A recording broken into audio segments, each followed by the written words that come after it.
Alright folks, I hope you can hear me okay. She's a fair bit windy tonight, so I can't imagine there'll be much in the way of talking in this video.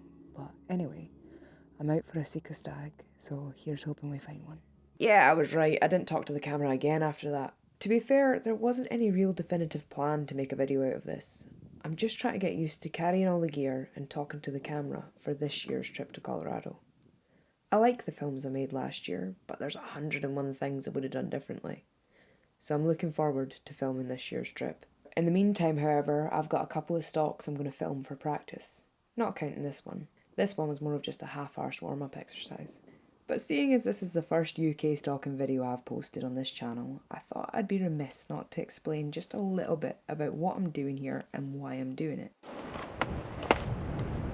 Nice one.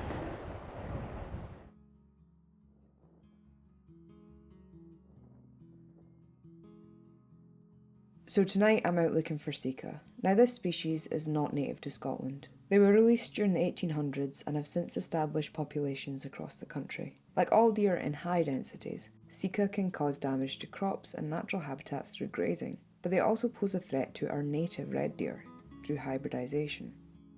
Currently the females are out of season to protect the welfare of their young. I saw two this evening. They're getting big fast. I ran into a group of 3 on the edge and set up just in case one of them happened to be a stag. But it was just 2 hinds and a follower, and the babby that I'd been watching moments prior.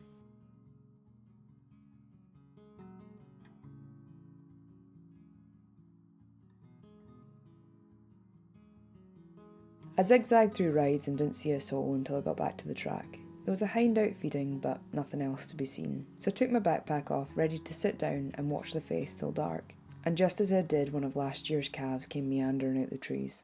It was a stag.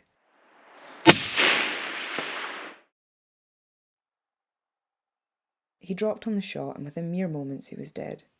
Most of the deer I shoot go into the public food chain, and this one will be taken to the game dealers. So meat hygiene is of utmost importance.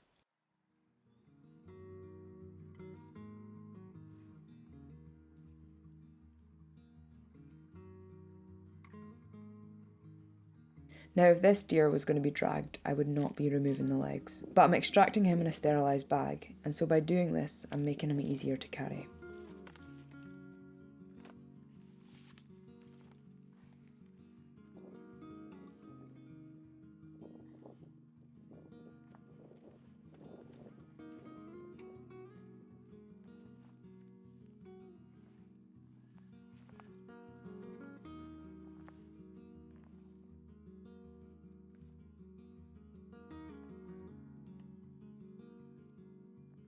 I prefer frame backpacks to the traditional rower Sika sacks. Because of the support they give, I can carry adult stags and hinds this way, and it's far better for my back than dragging.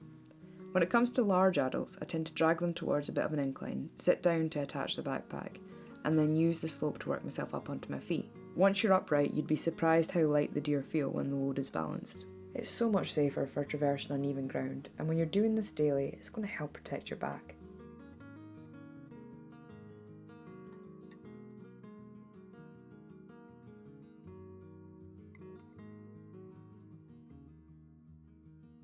So I hope you enjoyed this short and sweet wee stalking video. I've got a few hunting related videos in the pipeline, including of course another Colorado series, and some bird stuff in the winter, but the next few videos will likely be domestic or fishing related. Regardless, I'll catch you in the next one.